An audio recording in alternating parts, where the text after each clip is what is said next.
ये आज हम लोग करते हैं ट्रिग्नोमेट्री के कुछ क्वेश्चंस रह गए हैं और ट्रिग्नोमेट्री का जो है कुछ क्वेश्चन रह गए तो उस क्वेश्चन को हम लोग कंप्लीट कर लेते हैं। आगे का क्या दे रखा है ये, तो हम लोग आज जो है ट्रिग्नोमेट्री का को क्रैश कोर्स के हिसाब से जो कुछ इंपॉर्टेंट क्वेश्चन है उन्हें हम लोग कर रहे हैं।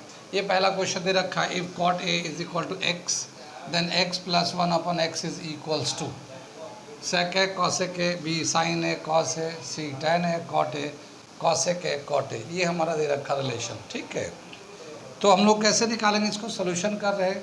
क्या दे रखा है ये, कॉट ए जो है वो x है।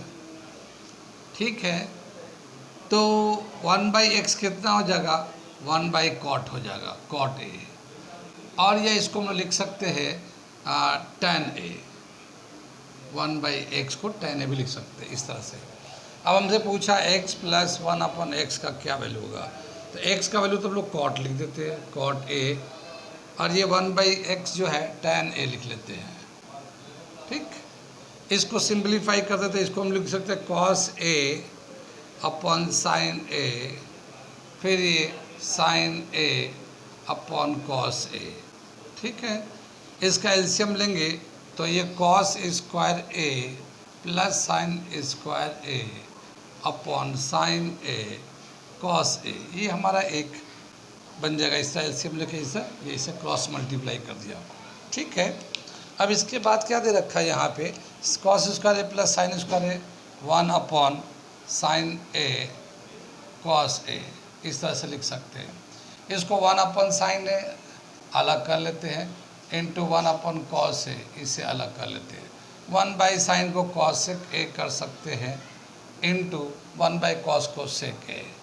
ठीक है, तो ये हमारा इसका प्रूफ करके वैल्यू आ गया है। इसके हिसाब से आंसर ए हो जाएगा। कोई ऐसा स्टेप जो समझ में नहीं आया, ये छोटे छोटे इंपॉर्टेंट क्वेश्चन है जो हमने पहले करा दिए ट्रिग्नोमेट्री में, वो तो देखा ही हमने क्या क्या कराया। बहुत सारे सवाल 4-5 अलग अलग जो सभी इंपॉर्टेंट क्वेश्चन है वो सभी मैंने कराए हैं, लेकिन कुछ क्वेश्चन अभी भी अच्छे हैं तो मैं उसका एक अलग से वीडियो बना के दे रहा हूँ आपको, ताकि वो उसे आप कर सकें। ठीक है,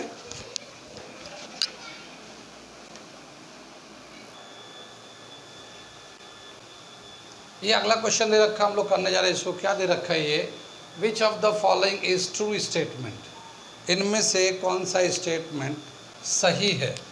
ठीक है, ट्रू स्टेटमेंट क्या दे रखा, पहला the value of tan a is always less than 1। tan a यानी tan एंगल a का वैल्यू लेते हैं तो हमेशा 1 से कम आता है। ये सही है, ये गलत, ये गलत स्टेटमेंट है। देखो tan 30 डिग्री का वैल्यू, tan 30 डिग्री का वैल्यू कितना होता है, 1/√3। ये तो लेस देन 1 है, ये लेस देन 1 है। लेकिन tan 45 का वैल्यू ये तो 1 के बराबर है। tan 60 का वैल्यू ये √3 के बराबर है, ये 1.73, तो ये तो 1 से ज़्यादा होता है। तो इसका मतलब ये कि ये स्टेटमेंट रॉन्ग है, तो ये तो ट्रू नहीं है, इसे काट दिया हमने। ठीक, दूसरा दे रखा है, समझ में आ रही बात, ये हमने कर दिया, वैल्यू देख के बता दिया। अगला जगह cot a is product of cot and a और एंगल a को cot से मल्टीप्लाई किया गया। नहीं, मल्टीप्लाई नहीं करते हम लोग, जो एंगल a होता है उसका cot के रिलेशन में वैल्यू को लेते हैं। टेकिंग cot a, हम लोग क्या बोलते हैं, taking cot of angle a, तो इसको मल्टीप्लाई नहीं करते बल्कि हम लोग इस एंगल का cot में कितना वैल्यू होगा वो हम लोग वैल्यू देखते हैं। ठीक है, मल्टीप्लाई नहीं करते, और मल्टीप्लाई कोई भी टिक्विटिकल टर्म उसके एंगल से मल्टीप्लाई नहीं होता। ठीक है, तो ये भी स्टेटमेंट ट्रू नहीं है। कितनी बात सुनी, सेक ए इज़ 12/5, 12/5 सेक तो जानते हैं, सेक ए जो है 12/5 है। जो सेक का होगा इसका जो रिलेशन होता है h अपॉन b आएगा 12/5। ठीक, h 12b5, यानी हाइपोटेन्यूज हमेशा बड़ा होता है, ये तो पॉसिबल है। हाइपोटेन्यूज हमेशा बड़ा होता है तो ये h अपॉन b हो जाएगा सेक का। कॉस का जो होता है, कॉस थीटा जो होता है बेस अपन हाइपोटेन्यूज होता है। ठीक है, तो यहाँ पे सेक है, उसका रेसिप्रोकल तो एच अपन बी है, तो ये एच हाइपोटेन्यूज बड़ा साइड है, बेस छोटा साइड है, ये हो सकता है। तो किसी एंगल का ये वैल्यू हो सकता है। ठीक है, आगे देखते हैं। Sine theta 4/3 for some angle theta. तो साइन का जो होता है हम लोग का, साइन का वैल्यू दे रखा है, साइन थीटा का वैल्यू क्या दे रखा है 4/3। ठीक, साइन क्या होता है परपेंडिकुलर अपन हाइपोटेन्यूज 4/3। हाइपोटेन्यूज हमेशा बड़ा साइड होता है, लेकिन यहाँ पे देखा रहा परपेंडिकुलर तो 4 है, हाइपोटेन्यूज 3 है, तो ये पॉसिबल नहीं हो सकता। हाइपोटेन्यूज हमेशा बड़ा होता है परपेंडिकुलर और बेस के कंपेयर में। तो ये भी स्टेटमेंट रॉन्ग है, तो ये एक सही स्टेटमेंट है। सेक ए जो है ना 12/5 किसी एंगल का वैल्यू हो सकता है। तो ये स्टेटमेंट सी बिल्कुल करेक्ट है। कितनी बात समझ में आ रहा है? समझ में कुछ नोट करते चलिए, आगे हम बताते हैं अगला क्वेश्चन।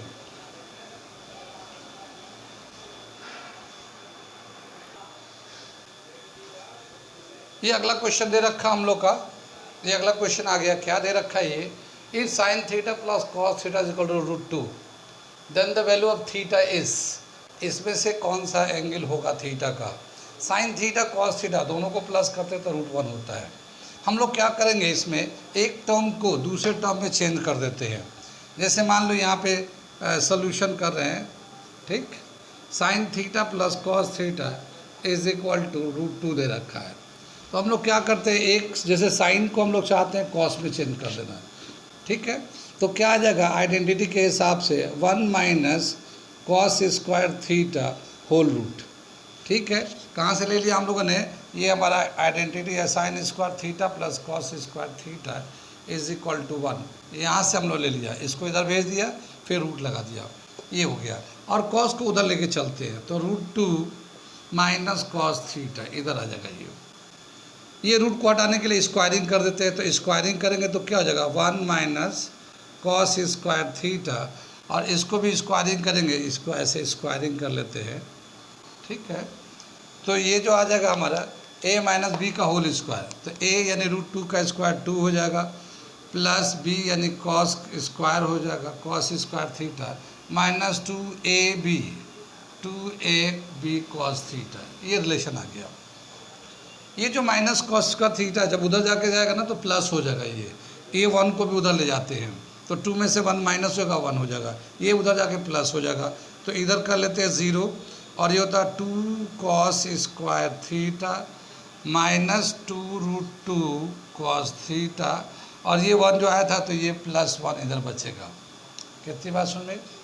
ये हमारा एक रिलेशन आ गया। ये अब इसको हम लोग कैसे लिख सकते हैं? ये 0 रहने थे, √2 कॉस थीटा का होल स्क्वायर कर देते हैं। इसको √2 कॉस थीटा का स्क्वायर करेंगे तो 2 कॉस स्क्वायर थीटा आ जाएगा।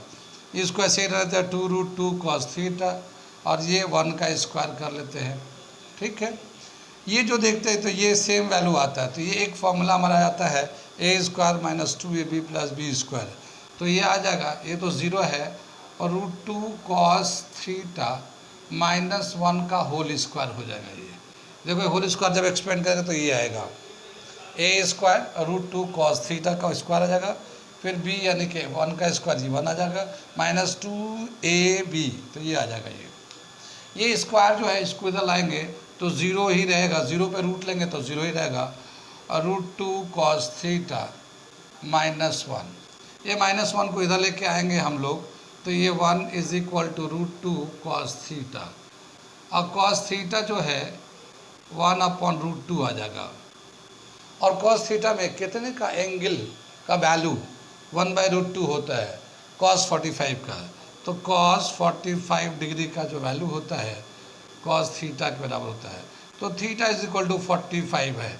पाई के टर्म में अगर लिखे थे तो π/4 आ जाएगा, तो π/4 ये आंसर हो जाएगा। पाई जो है ना 180 का वैल्यू होता है, पाई जो एंगल है पाई ये 180 डिग्री होता है, तो इसको 4 से करोगे तो 45 आ जाएगा, ये 45 के बराबर आ जाएगा, ठीक है ना। तो इस तरह से ये भी आंसर हो गया। कहाँ कहाँ समझ में आ रहा है? ये आया, नोट करिए इसे। कोई डाउट हो तो हमसे पूछ सकते हैं, मैसेज कर सकते हैं, ठीक है। मिटा दूँ इसे, दूसरा करता हूँ।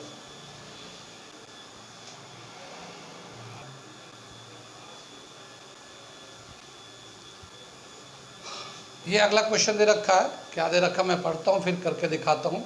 If √3 tan 3 theta -1 is 0 then the value of theta is, ये चॉइस दे रखा है इसमें से। ठीक है, क्या दे रखा है, सॉल्यूशन करते हैं हम लोग। √3 tan 3 theta -1 is equal to 0, -1 को उधर ले आते हैं तो √3 tan 3 theta is equal to 1 आ गया। ये √3 या मल्टीप्लाई है, इधर ले आकर डिवाइड में डाल देते हैं। tan 3 theta is equal to 1/√3। tan में कितने का वैल्यू 1/√3 आता है? ठीक है, tan में हम लोग जानते हैं tan 30 का वैल्यू 1/√3 आता है। यहाँ से tan को tan से इक्वेट करेंगे तो 3 theta is equal to 30 degree and theta is equal to 30/3 10 degree.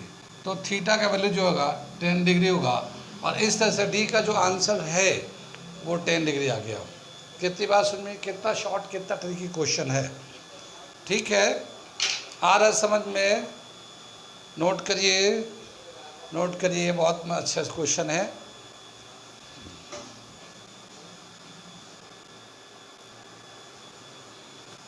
Which of the following relation is correct, ये दे रखा है एक अगला question. Which of the following relation, तो रिलेशन देख के बताना है कि इसमें क्या है कि ट्रू फॉल्स के बहुत सारे क्वेश्चन आजकल आ रहे हैं एमई में और जामिया में भी। तो रिलेशन को देख के बताना कि इसमें से कौन सा करेक्ट है। तो sin a + b इसका जो फॉर्मूला होता है, sin a + b, ये 11th क्लास का फॉर्मूला है। sin a cos b + cos a sin b, ये इसका फॉर्मूला होता है sin b। ठीक है, लेकिन यहाँ पे इतना ही लिखा हुआ है, तो इसका मतलब है कि ये गलत लिखा हुआ है, ये करेक्ट तो है नहीं। ठीक, आगे दे रखा the value of cos theta increases as theta increases, जैसे जैसे थीटा का वैल्यू बढ़ाते जाते हैं cos थीटा का वैल्यू बढ़ते जाता है। ये करेक्ट है या नहीं? देखो cos 0 डिग्री का वैल्यू कितना होता है 1, cos 30 डिग्री का वैल्यू कितना होता है √3/2, cos 45 का 1/√2, ठीक है ना, cos 60 का 1/2 और cos 90 का 0। तो देखिए जैसे जैसे एंगल बढ़ते जा रहा है इसका वैल्यू घटते जा रहा है। देखिए यहाँ पे जो है वैल्यू ये 1/2.5 होगा, ये 0 हो गया। तो जैसे एंगल बढ़ रहा है वैसे cos के टर्म में वैल्यू घटता जा रहा है। ठीक है, तो ये जो वैल्यू लिखा है कि जैसे जैसे एंगल बढ़ेगा वो वैल्यू बढ़ता जाएगा, ये भी ये एक स्टेटमेंट गलत है। थीटा बढ़ता है, एंगल बढ़ता है तो वैल्यू घटता है कॉस में। साइन में जैसे जैसे एंगल का वैल्यू बढ़ता है वैसे वैसे थीटा बढ़ता है, वैसे वैसे वैल्यू बढ़ता है। तो वो साइन में तो होता है मगर कॉस में जस्ट अपोजिट होता है। ठीक है, तो ये स्टेटमेंट भी गलत है।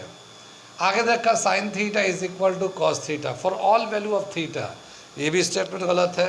ये सिर्फ 45 डिग्री एंगल पे sin 45 का वैल्यू 1/√2 होता है, cos 45 का वैल्यू भी 1/√2 होता है। तो सिर्फ 45 पे इक्वल है, बाकी सारे वैल्यू पे इक्वल नहीं होते। तो ये स्टेटमेंट भी गलत है। अब आगे देखा cot A is not defined for angle A 0। अगर एंगल A जो है 0 होगा तो कॉट जो है ना डिफाइन नहीं कर सकते, नॉट डिफाइंड होता है। ये ट्रू है या फॉल्स है? देखिए कॉट को जो हम लोग लिखते हैं, कॉट ए लिखेंगे तो cos A upon sin A, ये इसका रिलेशन होता है हम लोग। अगर हम लोग 0 लेते हैं तो cos 0 degree upon sin 0 degree, cos 0 का वैल्यू होता है 1, sin 0 का वैल्यू 0। तो किसी भी नंबर को 0 से डिफाइन करते हैं तो ये नॉट डिफाइंड होता है। इसका मतलब ये है कि डी जो है ना ये स्टेटमेंट सही है। कितनी बात सुन में कुछ आ रहा है समझ में? ये नोट करें इसे और इसको बार बार देखें तो समझ में आएगा। आजकल स्टेटमेंट टाइप के क्वेश्चन भी बहुत ट्रेंड में चल पड़ा है। ठीक है, तो इसे नोट कर लें और खूब अच्छे से रिवीजन करें।